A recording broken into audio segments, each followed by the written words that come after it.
நெல்லை மாவட்டம் பாளையங்கோட்டை ஐயா வைகுண்டர் கோயில் அவதார விழாவை நடத்துவதற்கு காவல்துறை ஒருதலைபட்சமாக கெடுபிடி விதிப்பதாக பொதுமக்கள் சுவாமி சப்பரங்களுடன் சாலை மறியலில் ஈடுபட்டதால் போலீசார் பொதுமக்களிடையே தள்ளுமுள்ளு ஏற்பட்டுள்ளது. இதுகுறித்த கூடுதல் தகவலை செய்தியாளர் ராமசுந்தரம் வழங்கிட கேட்கலாம்.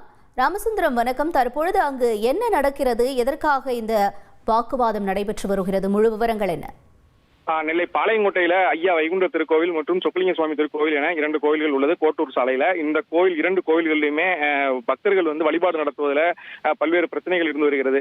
நீதிமன்ற வழிகாட்டுதல்படி இந்த 2 கோயில்களிலும் பக்தர்கள் வழிபாடு நடத்துவதற்கு மட்டும் அனுமதி வழங்கப்பட்டிருக்கிறது. இந்த நிலையில ஐயா அவதார திருநாள் இன்றைய தினம் ஐயா வைகுண்டர் கோவிலில் கொண்டாடப்பட்ட போது அன்னதானம் வழங்குவது உள்ளிட்ட பல்வேறு நடைமுறைகளை அவர்கள் பின்பற்றியதாகவும் அதற்கு மற்றொரு தரப்பு எதிர்ப்பு தெரிவித்ததாகவும் நேற்றைய தினம் காவல்துறையினர் கடுமையான கட்டுப்பாடுகளை விதித்து சென்றிருக்கிறார்கள். இந்த சூழலில் தற்போது அந்த காவல்துறையின் கெடுபிடிக்கு கண்டனம் தெரிவிக்கும் வகையில ஐயா வைகுண்டர் சப்பரத்தோடு சாலையில் வந்த பக்தர்கள் சாலை மறியல் போராட்டத்தில் ஈடுபட்டார்கள்.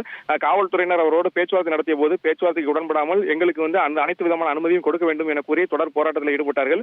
அப்போது இருதரப்புக்கும் இடையே வாக்குவாதம் ஏற்பட்டு காவல்துறையினர் போராட்டத்தில் ஈடுபட்டவர்களை குண்டுகட்டாக தூக்கி காவல் வாகனத்தில் ஏற்றிய போது இருதரப்புக்கும் இடையே தள்ளுமுள்ளு ஏற்பட்டது. உடனடியாக காவல்துறையினர் பக்தர்களின் ஒரு தரப்பிடம் பேச்சுவார்த்தை நடத்தி சப்பரங்களை இங்கு நிறுத்தக்கூடாது, உடனடியாக கோவிலுக்கு கொண்டு செல்லுங்கள் என அறிவுறுத்தி அனுப்பி வைத்தார்கள். தற்போது அந்த இருதரப்புக்கும் இடையே பேச்சுவார்த்தையானது நடைபெற்று வருகிறது. நீதிமன்ற வழிகாட்டுதல்கள் என்னெல்லாம் இருக்கிறதோ அதை மட்டுமே பின்பற்றி செய்ய வேண்டும் என கூறி தற்போது பேச்சுவார்த்தையில் ஈடுபட்டிருக்கிறார்கள்.